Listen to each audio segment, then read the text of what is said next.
Hi there, this is Donna Kozik, and here I'm going to give a little sample of how I work with my private clients and give them editorial feedback. So today's lucky, we'll say lucky person is Gloria Howard-Smith.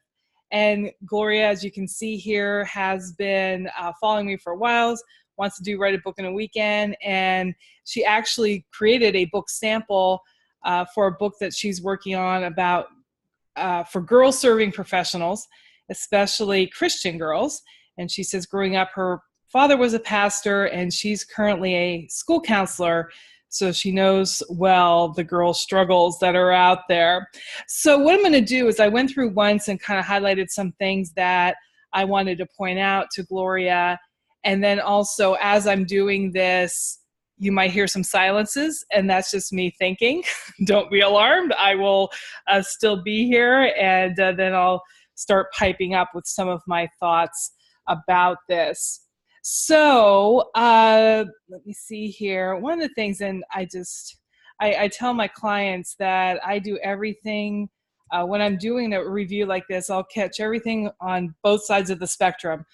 The one side of clarity and flow and thinking about your reader and who you're trying to reach and how you sound as you talk to them in your book, and then to the middle of the spectrum, which is about paragraphs and how they sound and maybe how some things can be switched around so they sound better, to the other side of the spectrum, which is just little proofreading things that I do along the way. So I can't help myself. I have to, if I see it, I'll say something about it. So I highlighted this first line here. One of my most favorite television shows growing up was I think it's actually called, it was called The Little House on the Prairie, but I think most people refer to it as Little House on the Prairie. And television shows, I believe, are italicized. So I highlighted that because I am not positive. I'll have to come back to it later, or maybe Gloria can, about I don't know if this is the best way or the strongest opening sentence, so that's why I highlighted it. I just realized Gloria is the name of the author and Glory Girls is her title. I like that a lot, Gloria. Way to tie things in there between the two of them. That's between your name and the title of your book. I think that's awesome. All right, so then she says, I remember the title, called Country Girls. Punctuation almost always goes on the inside of quote marks.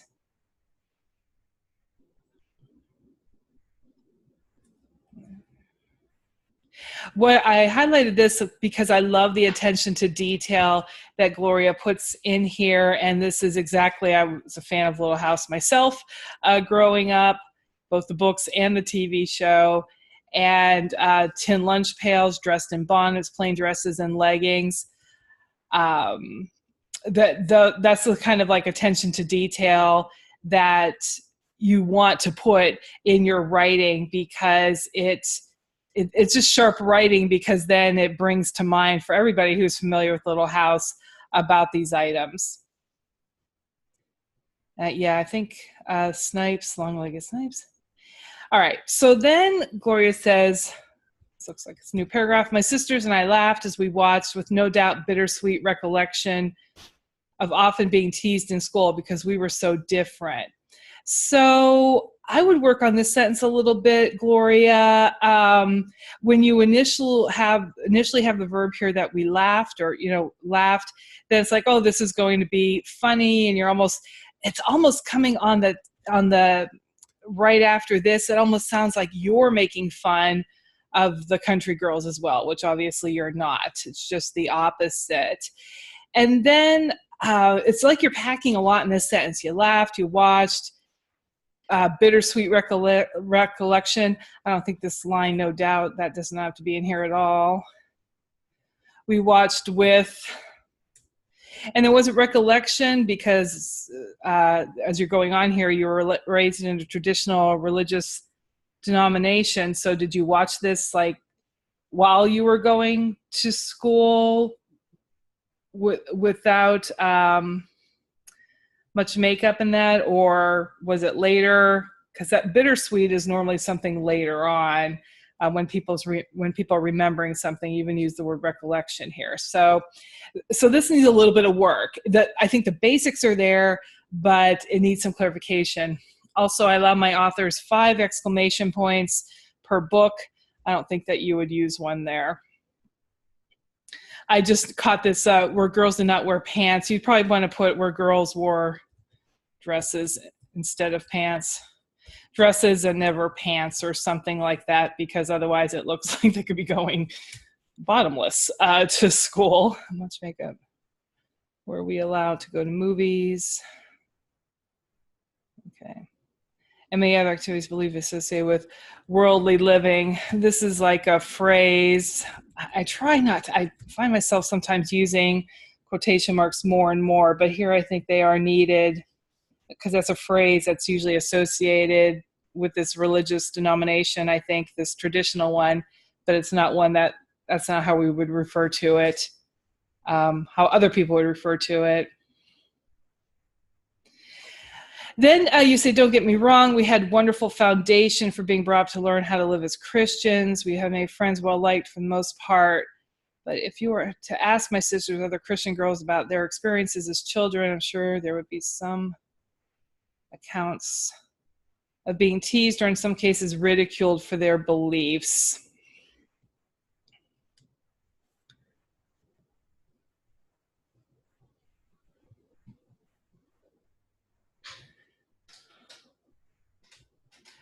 One thing I'm just noticing here is I just take out some extra words because they're not necessary. And they actually, when you have too many modifiers and things, like for the most part, these phrases, they actually make the writing less strong.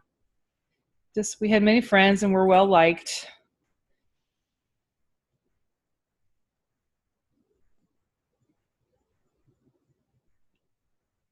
Yeah. Then the rest is, this looks like it's a little introduction to something longer that you're doing. So this is fine. If this was an entry, say, for like one of my community book projects, I would ask for more details here. But the way I know there's more coming, so I'm all right with this, with what you have here. We need some kind of transition between this and this. And then you do a list of statistics. And it's quite a list. I think there's like 5, 6, 7 of them here. I would limit it to 3. And I limit it to 3. Maybe there's 13. That's right. I would limit it to 3 and pick ones that were related to each other, and then after each one, like pick the strongest statistics. And it might be just one when you start to look at them, and not only have the statistic, but then comment on it and explain what that means to you, and emphasize the what you're trying to say by quoting this statistic. So even here, I mean, just looking, the self-esteem, 1 in 4 girls today fall into a clinical diagnosis of depression, eating disorders, cutting, and other mental emotional disorders. On top of these, many more report being constantly anxious, sleep deprived, and under significant pressure. As you can imagine, or maybe just a strong statement, that's no way to live. And that's no way for a glory girl to live. Or maybe like throughout the book, you're going to capitalize it. I'm usually not big into willy-nilly capitalization, but I might be okay with something like that. And then, say something a little bit more. I think if you did that, just picked one statistic and then commented on it, showing your, what I call being a leader to your readers, that would be it would have much more impact in your book, rather than listing a lot of these statistics that after 3, we just kind of get muddied up and don't really, the reader doesn't really comprehend what you're trying to say. All right. And then here you are talking about the title of your book. This might have been just a comment for me. This probably wasn't what was coming next. So the title Glory Girls uses the word glory, meaning high renown, da, da, da. I'm not a big fan of having dictionary definitions for things. And I think Glory Girls, and given your name, Gloria, and your passion and your interest in this, I think that you can come up with a better way of saying what Glory Girls are. So I would challenge you, Gloria, to come up with your definition of Glory Girls. And this is a chance for you to really express what you're all about. So this explaining your title would probably even go in the front of your book on the first couple of pages. And you could say, Glory Girls are, and then your subject, but it's like, girls who stand up for themselves, girls who know their value and their self-worth, girls who, and then have your list. Girls, who achieve. And I would keep that rather simple and keep some strong words in there, so that really makes another impact on the reader about who you are, what you're all about, what you're standing up for.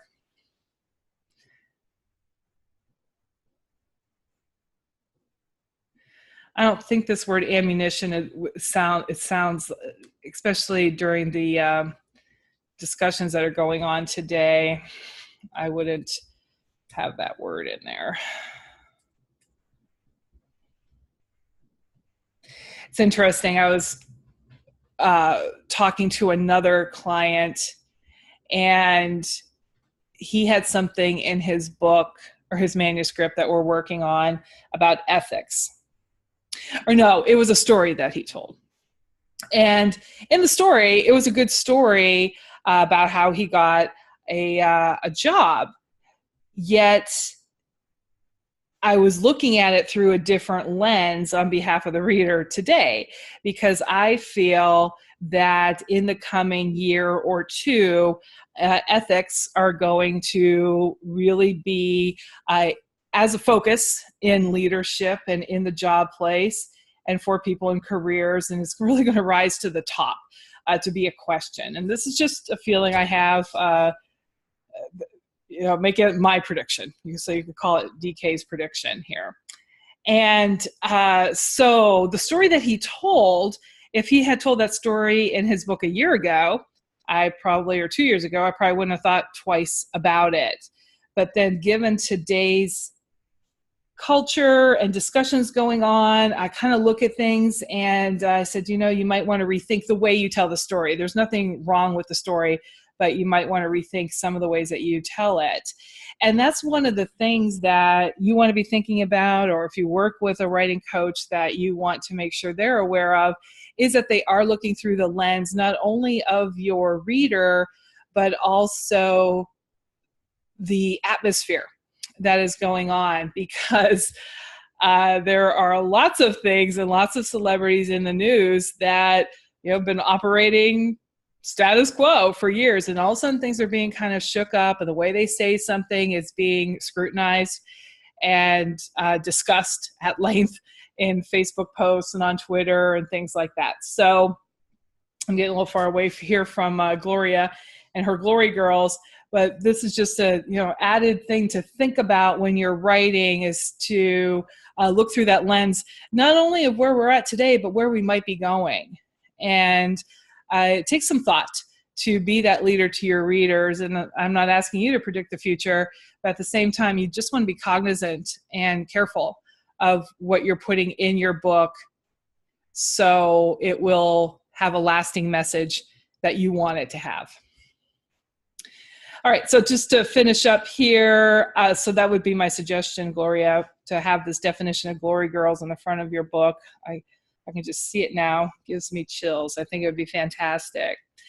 And also, you said here, I want girls to live in God's glory as the definition describes. And that's where I would want to tell me more. And so that's where that list would come into play. All right, so now looking at this, let me just take a quick peek back at this first sentence. And this is what I do when I do my own writing, where it's like, oh, this first sentence really isn't working for me, but I'm not going to, stress about it or revise it 100 times right now. I'll come back to it. And so maybe even making, what might be interesting, Gloria, is if you make some reference to Glory Girls, to Laura and Mary from Little House on the Prairie. So that might be something to consider in this first paragraph, to compare them to Glory Girls. All right, some thoughts for you, and I hope everybody enjoyed saw this is what I do, and one of the things that I do, but I really do enjoy it. I've been an editor and looking over copy like this for 30 years, whether it's to college kids, when I was a seminar leader in college. I was also a newspaper editor, corporate, and then now on my own with my own business. And the joy of what I get to do is I get to read lots of interesting things and inspirational ideas and help the authors make them even more on point for what their goals are with their writing.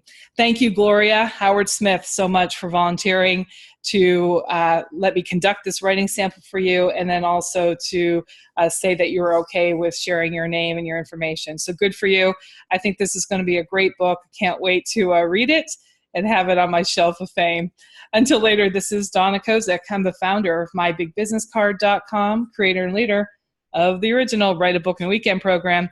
If you're interested in having me do an editorial critique of your work or working with me on a longer term basis like that, just respond to any email that I send you, and be happy to get on the phone and talk to you about that. All right, take care. Happy writing.